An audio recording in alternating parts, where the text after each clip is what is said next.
To be an activist, it means to not be passive about your beliefs. It means to be very passionate, to not just like show that passion like to your family and your friends, but to show that to other people and to really convey, why you believe in what you do and why you want to do what you do. Like what concerns you enough to where you had to speak out about it. About beliefs or sexuality or color or race or anything, it doesn't matter. We should all care about each other.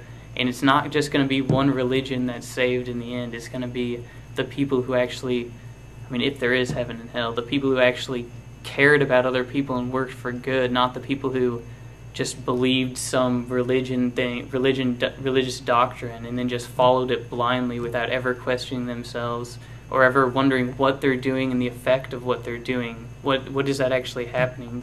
What effect is that actually having? Having it so that individuals can get the proper health care that they need and the proper support that they need, preventing people from committing suicide, from falling into depressions, from not really fulfilling and living up to who they are. And it's not just for the trans community. I really hope that my message just really has people look deep down inside themselves and just honor who they are as an individual and take a lot of pride in that. Take a stand against any inequality, to realize that we all have a role and we all have the responsibility to stand up and say that it's wrong, and tell others to improve consciousness about an issue. It's actually going out and doing something, whether that's volunteering, what you choose to do for your career, even just writing your senator a letter about what's important to you. But you have to do something. My activism is simply just trying to balance them out so that way I can actually do something with my life and change the world. And as I paid more attention, I realized that ancient prophets like Amos, Isaiah, Jesus were talking to and for the same people I was. And as I studied the New Testament, then I realized that the only people Jesus really reached out to were the disenfranchised, and it seemed like, okay, this is what I'm supposed to do. In a higher power, I've always believed, in blessings being bestowed my way because of my efforts to pray and worship a higher power. The Bible, however, I have always been skeptical of how many times it's been translated. I've always been skeptical of some of the stuff that I just completely don't think that anything that I believe in would actually agree with. I've always had my own opinion about my own religion, and so that's when church started being like, this is not fitting with how I want my beliefs to really be. The following clips contain interview material with leaders of religious institutions depicting the acceptance of women within the clergy and homosexuality within the church. The role of being senior pastor, and they are not always accepted in that role yet. More churches are becoming more accustomed to it. They still like a gender balance, though. They like to be able to have males and females on staff, and that's one of the challenges we face here, I think, in this church, and the fact that we have all female appointed staff. And so it's a great challenge, it's a great opportunity, and this church has rallied around us, which is really exciting. But there are those folks who still think that there needs to be a male person as the main preacher, or the male person as the main pastor. So it can be a challenge. The Methodist Church is one of the earliest denominations to really proclaim the rights of women, and the homosexual community is welcome in the church.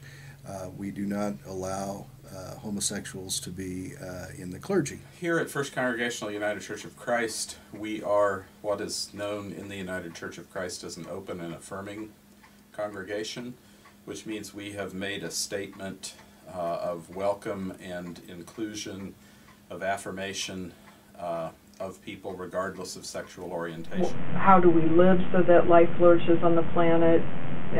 How do we help each other? So Susan calls it sustainable relationships. How do we help each other so that we don't hurt each other and break our relationships?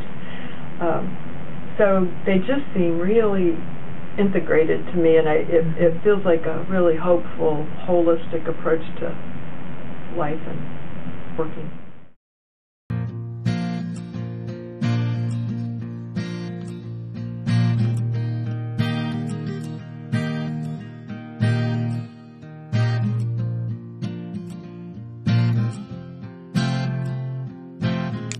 president of Students for Environmental Action. Our cores of our campaign is diversity, increasing diversity on the K-State campus, making sure that every community is respected. Now that feminism, environmental activism, I'm big on animal rights. Student government as a student sustainability director. Caring about third world countries. We're doing the Ryan White Food Pantry through the bread basket here, or Regional AIDS Project, and then we just started doing Camp Kendall. Manhattan Alliance for Peace and Justice, also called MAPJ. I worked throughout college at the Crisis Center in Manhattan. It's a shelter for victims of domestic violence and sexual assault. President for Ordinary Women. I work with the Campaign for Nonviolence on campus. I do work at the Crisis Center. I work at the Women's Shelter. I've been working tirelessly on Hate Crimes Prevention Act. Like, the Matthew Shepard Hate Crimes Prevention Act was pivotal in my life because I have been a victim of a hate crime. Like, I wanted protection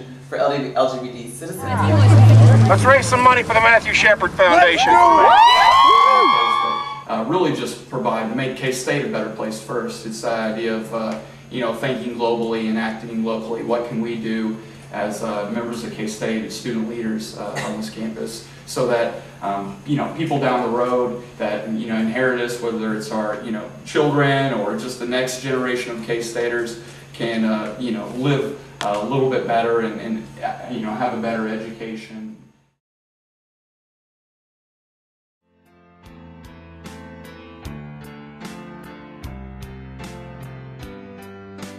Activists may not meet every week in a church.